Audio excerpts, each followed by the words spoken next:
السلام علیکم. یہ سائنس کا چیپٹر 5 ہے. اس کا نام ہے بیماریاں، وجوہات اور بچاؤ، ڈیزیزز، کازز اینڈ پریونشن. اس کا پہلا عنوان ہے جراثیم سے پیدا ہونے والی بیماریاں. Diseases caused by germs. Virus, bacteria, fungus اور ورمز بہت سی بیماریوں کا سبب بن سکتے ہیں. مثال کے طور پہ ڈینگی بخار. یہ بخار ڈینگی وائرس سے ہوتا ہے. ڈینگی بخار میں جوڑوں میں سخت درد ہوتا ہے، اس لیے اسے بریک بون فیور بھی کہتے ہیں.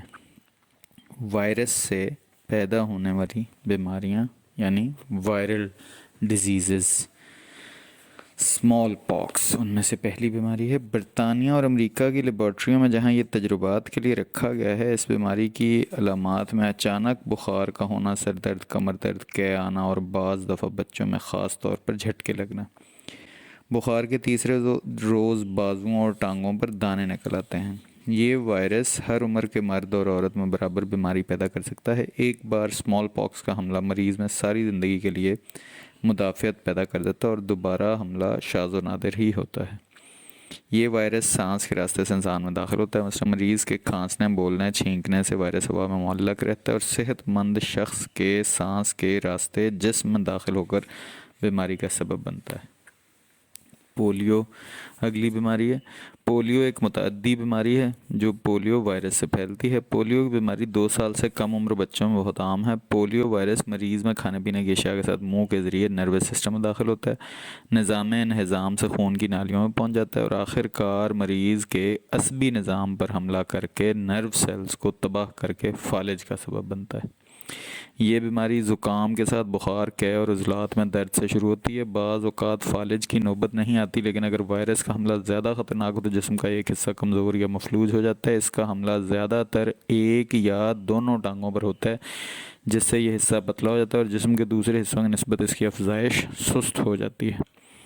ایک دفعہ اگر بیماری شروع ہو جائے تو کوئی دوا فالج کو ٹھیک نہیں کر سکتی. اینٹی بائیوٹک ادویات بھی مددگار ثابت نہیں ہوتی. وہ بچہ جو پولیو کی وجہ سے معذور ہو جائے اسے غذائیت سے بھرپور خوراک دینی چاہیے تاکہ اس کے اندر مدافعت پیدا ہو. باقی پٹھوں کو طاقتور بنانے کے لیے باقاعدہ ورزش کرنی چاہیے. پہلے سال کے دوران کچھ طاقت بحال ہو سکتی ہے. بیمار بچے کو الگ کمرے میں دوسرے بچوں سے الگ رکھنا چاہیے. پولیو سے بچنے کے لیے سب سے اہم طریقہ پولیو ویکسینیشن ہے. پاکستان میں پولیو کا مدافعتی vaccine EPI expanded programme immunization ایک اہم سنگ میل ہے. انفلوئنزا یا فلو یہ تیسری بیماری ہے.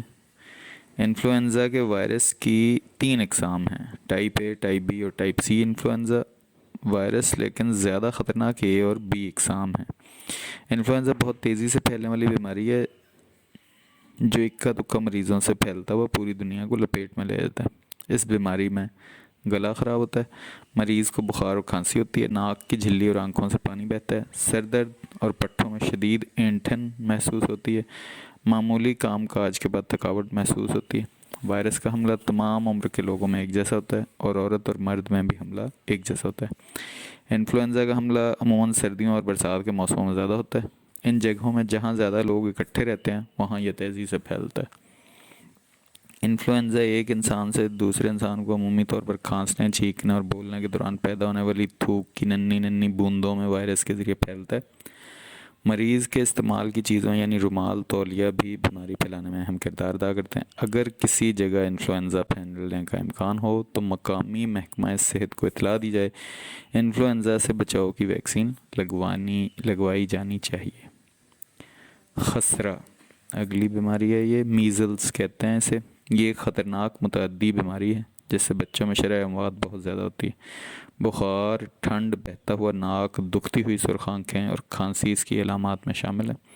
خسرہ نہ نظر آنے والے بہت چھوٹے چھوٹے جلدی دانوں سے پھیلتا ہے جن میں وائرس موجود ہوتا ہے. بچے کی بیماری آہستہ آہستہ بڑھتی جاتی ہے، منہ بہت زیادہ دکھنے لگتا ہے اور اسے اسہال، نمونیا، غذائیت کی کمی، کانوں اور آنکھوں کی انفیکشن ہو سکتی ہے.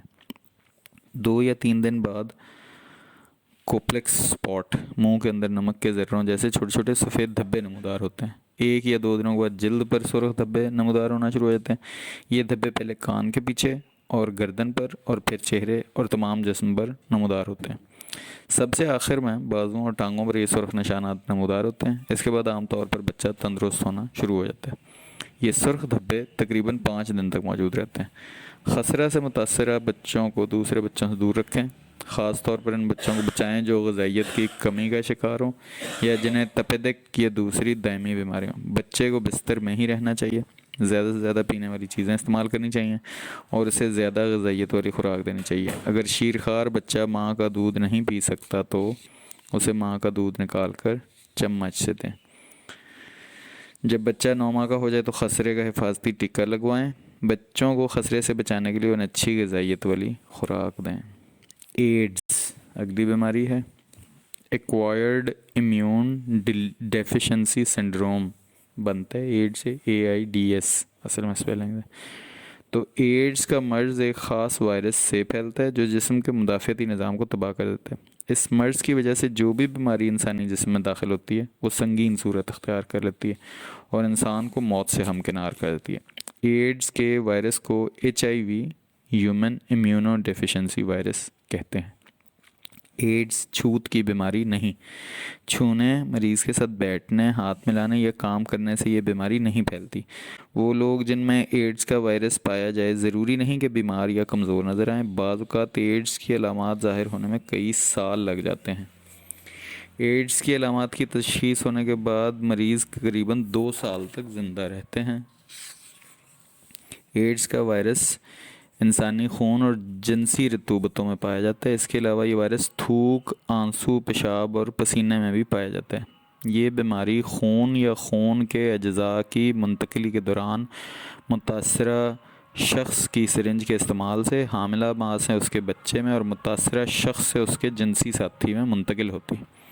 اس کے علاوہ حجام کے اوزاروں سے اور ناک کان چھیدنے کے دوران بھی یہ مرض لاحق ہو سکتا ہے۔ مریض کو شروع میں معمولی زکام ہوتا ہے، اس کے بعد مریض کئی مہینوں اور سالوں تک بالکل ٹھیک رہتا ہے۔ آہستہ آہستہ وہ مکمل ایڈز کا مریض بن جاتا ہے۔ اس دوران تیزی سے وزن کم ہوتا ہے، 1 ماہ تک اس حال رہتا ہے، بخار، کھانسی اور نمونیا ہو جاتا ہے، جسم پر داغ دھبے بن جاتے ہیں۔ اس بیماری سے بچنے کے لیے ہمیشہ اپنے جیون ساتھی تک محدود رہیں، قرآنی احکامات پر عمل کریں۔ اگر انجیکشن لگوانا ضروری ہو تو غیر استعمال شدہ سرنج استعمال کریں۔ خون لینے اور دینے سے پہلے HIV ٹیسٹ کروا لیں۔ ہیپیٹائٹس انسانی جگر کا مرض ہے۔ یہ وائرس کئی قسم کا ہوتا ہے، اس لیے ہیپیٹائٹس بھی مختلف اقسام کا ہوتا ہے۔ اس کی مندرجہ ذیل اقسام ہیں لیکن ان کے بارے میں ہم کل پڑھیں گے۔ السلام علیکم۔